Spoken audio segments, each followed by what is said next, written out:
Good morning my students. आशा करता हूँ आप लोग सभी स्वस्थ हैं।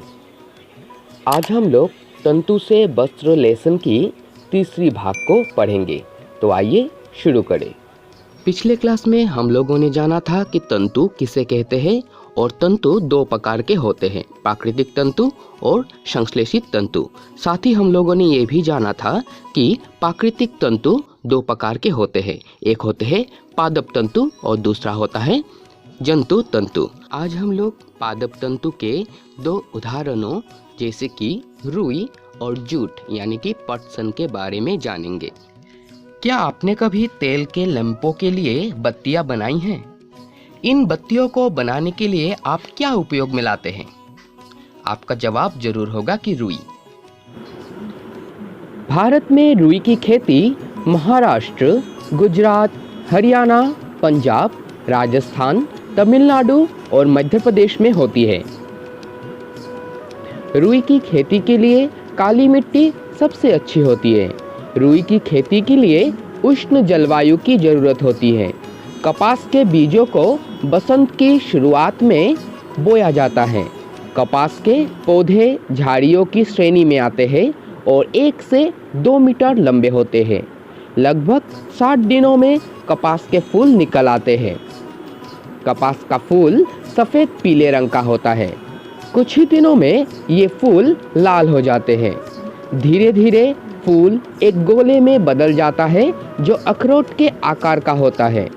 इन्हें कपास के डोडे या बॉल भी कहते हैं।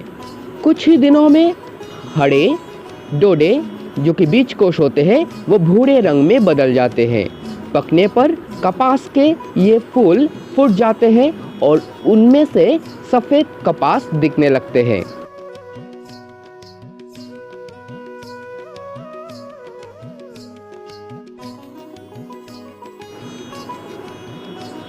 पौधों से जो कपास चुना जाता है उसमें बीज भरे होते हैं। कपास से रुई को अलग करने की क्रिया को कपास ओटना कहते हैं।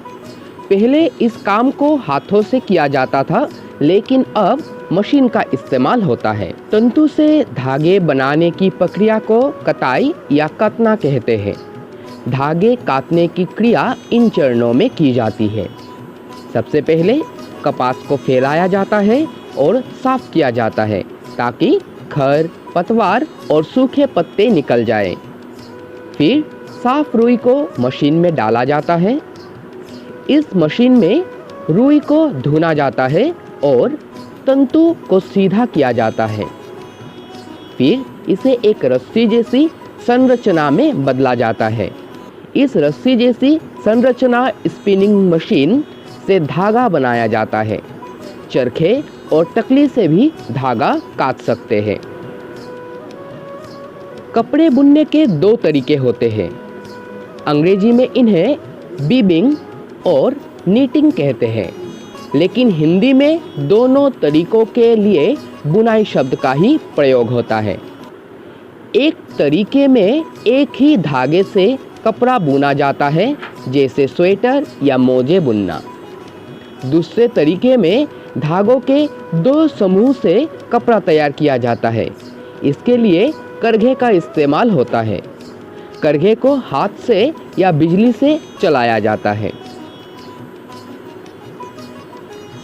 रुई से कई तरह के कपड़े बनाए जाते हैं। उदाहरण के लिए तौलिया, बिछावन, पर्दा, साड़ी, कुर्ता, फ्रॉक आदि। रुई को तकिए और रज़ाई में भी भरा जाता है। अब हम लोग जान लेते हैं जूट के बारे में। जूट या पटसन को जूट के पौधे के तने से निकाला जाता है। जूट की खेती बरसात के मौसम में होती है। जूट के लिए चिकनी मिट्टी सबसे अच्छी मानी जाती है। इस प्रकार की मिट्टी गंगा और ब्रह्मपुत्र के डेल्टा वाले क्षेत्रों में मिलती है। भारत में जूट की खेती मुख्य रूप से पश्चिम बंगाल, बिहार और असम में होती है।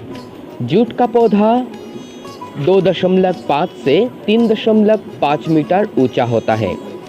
3 से 4 महीनों में इसमें पीले फूल निकल आते हैं। फूलों के रहते ही जूट को काट लिया जाता है।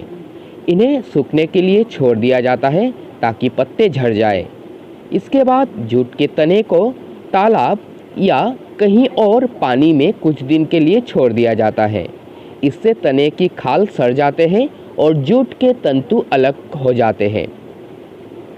इसके बाद इसे हाथ से खींचकर जूट के तंतुओं को निकाल दिया जाता है। वस्त्र बनाने से पहले इन सभी तंतुओं को तागों में परिवर्तित कर लिया जाता है। बोरी, झोला, स्कूल बैग, रस्सी, दरी आदि बनाने में जूट या पटसन का इस्तेमाल किया जाता है।